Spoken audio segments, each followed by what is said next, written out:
Bismillahirrahmanirrahim. Assalamualaikum warahmatullahi wabarakatuh. Anak-anak, bagaimana kabarnya? Semoga kita semua sehat walafiat ya. Anak-anak, kita akan belajar bersama rangkuman materi Al-Quran Hadis kelas 2 semester 2 sebagai persiapan sumatif akhir tahun atau SAT genap. Sebelum mulai belajar, mari berdoa terlebih dahulu. Rabbi zidni ilman warzuqni fahman. Ya Allah, tambahkanlah kepadaku ilmu pengetahuan dan kemampuan memahaminya. Rangkuman materi bab 8 Surah Al-Qari'ah. Al-Qari'ah artinya hari kiamat. Nama surah Al-Qari'ah diambil dari kata Al-Qari'ah yang terdapat dalam ayat pertama. Surah Al-Qari'ah terdiri dari 11 ayat. Surah Al-Qari'ah diturunkan di Makkah setelah surah Quraisy, sehingga digolongkan sebagai surah Makkiyah. Surah Al-Qari'ah termasuk urutan surah ke-101 dari 114 dalam Al-Quran. Pokok kandungan Quran surah Al-Qari'ah. Surah Al-Qari'ah menerangkan tentang peristiwa hari kiamat. Hari kiamat adalah hari kehancuran dunia dan segala isinya. Pada hari itu, semua perbuatan manusia selama hidupnya akan dihitung dan akan diberi balasan oleh Allah Subhanahu wa Ta'ala. Orang yang banyak berbuat kebaikan akan mendapat kehidupan yang menyenangkan di surga. Sebaliknya, orang yang banyak berbuat dosa di dunia akan dimasukkan ke dalam neraka hawiyah. Neraka hawiyah adalah neraka api yang sangat panas. Rangkuman materi bab 9 Surah Al-Adiyat. Al-Adiyat artinya kuda perang. Nama surah Al-Adiyat diambil dari kata Al-Adiyat yang terdapat dalam ayat pertama. Surah Al-Adiyat terdiri dari 11 ayat. Diturunkan di Makkah setelah surah Al-Asr, sehingga digolongkan sebagai surah Makkiyah. Surah Al-Adiyat termasuk urutan surah ke-100 dari 114 surat dalam Al-Quran. Pokok kandungan Quran surah Al-Adiyat. Surah Al-Adiyat menerangkan tentang ancaman Allah kepada manusia yang ingkar dan yang sangat mencintai harta benda. Mereka akan mendapat balasan yang setimpal dikala dibangkitkan dari alam kubur. Sebab turunnya surah Al-Adiyat adalah Allah memberitahukan bahwa pasukan berkuda utusan Rasul sedang berperang. Rangkuman materi Bab 10 Surah Al-Zalzalah. Quran Surah Al-Zalzalah. Al-Zalzalah artinya goncangan. Nama surah Al-Zalzalah diambil dari kata zilzal yang terdapat dalam ayat pertama. Surah Al-Zalzalah terdiri dari 8 ayat. Diturunkan di Madinah setelah surah An-Nisa, sehingga digolongkan sebagai surah Madaniyah. Surah Al-Zalzalah termasuk urutan surah ke-99 dari 114 surah dalam Al-Quran.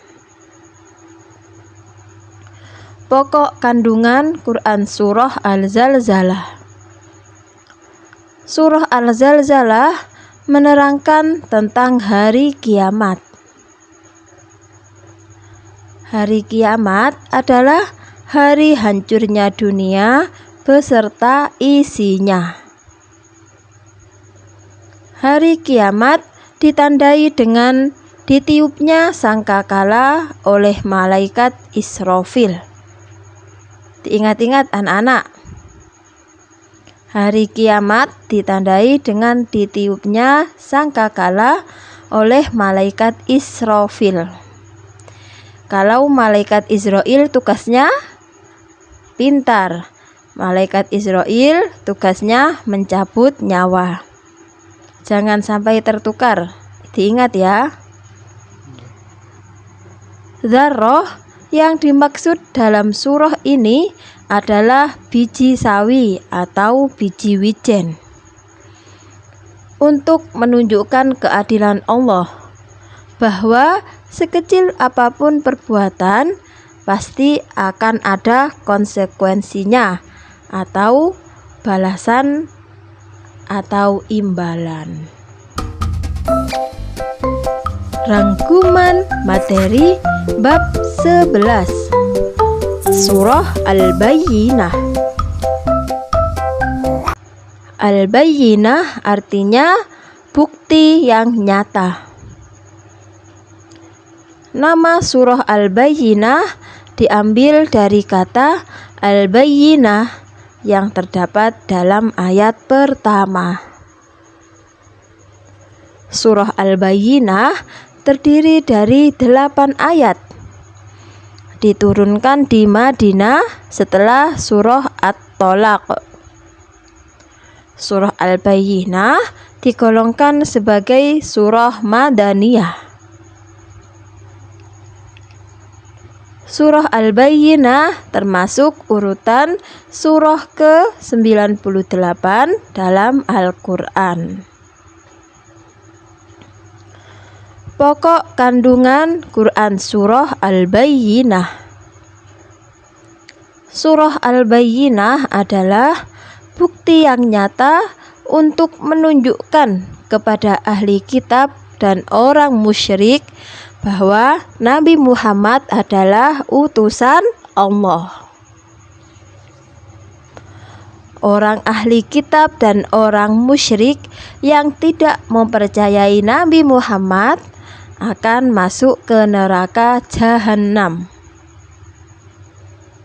Sedangkan balasan bagi orang yang mempercayai Rasul adalah surga Adn.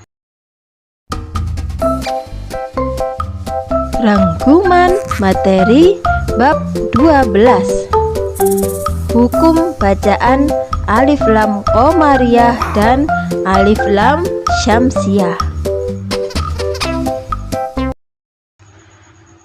Anak-anak tetap semangat. Hukum bacaan Alif Lam. Ilmu tajwid mengajarkan kita cara membaca Al-Quran dengan baik dan benar. Alif Lam biasanya diletakkan di awal kata tulisan Arab.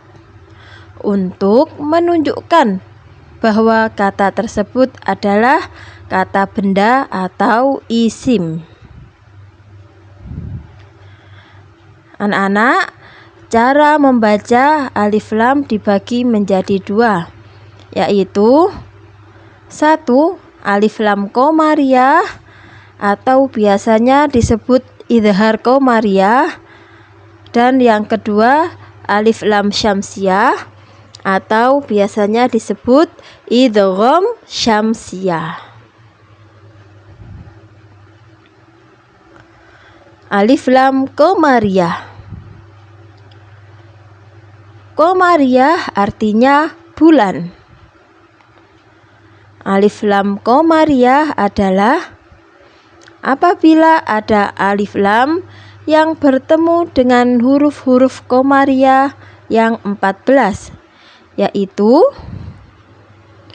alif, ba, jim, ha, kho, ain, ghin, fa, qaf, kaf, mim, wawu, ya, dan ha. Cara membaca alif lam qomariyah adalah dengan diidharkan atau jelas, yaitu alif lam tersebut diberi tanda sukun atau mati dan dibaca jelas. Contoh, minal jinnati. Jelas terbaca ya anak-anak, alif lamnya minal jinnati. Contoh berikutnya, birabbil falaqi.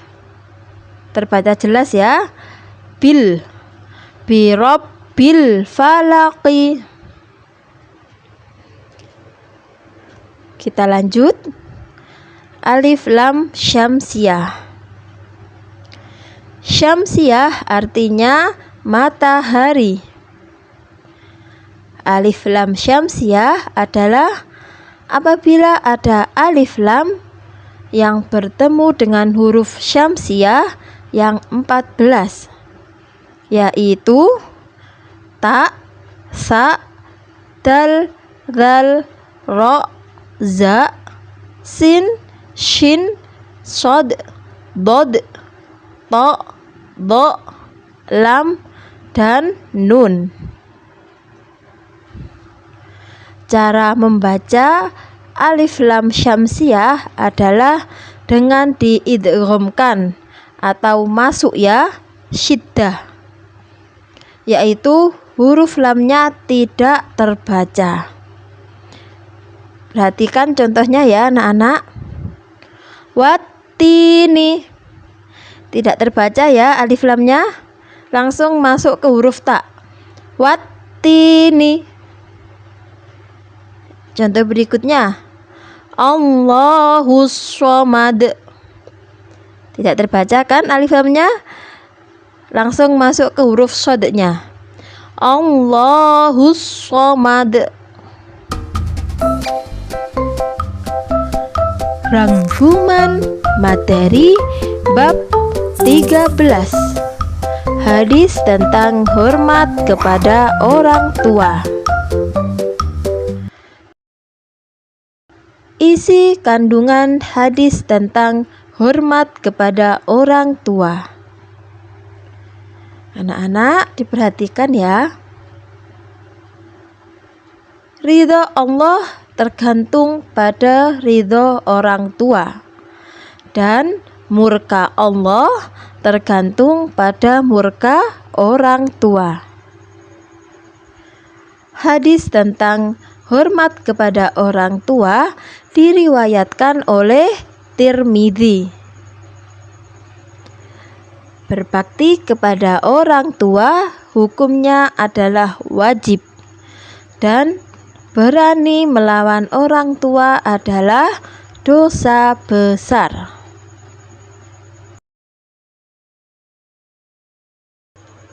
Sikap berbakti kepada orang tua yang masih hidup antara lain berkata lembut dan sopan, mendengarkan dan melaksanakan nasihatnya, mendoakan kedua orang tua, merawat orang tua kita jika sudah berusia lanjut, dan lain sebagainya. Sikap berbakti kepada orang tua yang telah meninggal antara lain menjalankan wasiat dan amanahnya, memohonkan ampun kepada Allah dengan doa, menjaga nama baik kedua orang tua, berziarah ke kuburnya serta mendoakannya, dan lain sebagainya. Alhamdulillah, ila liqa. Wassalamualaikum warahmatullahi wabarakatuh.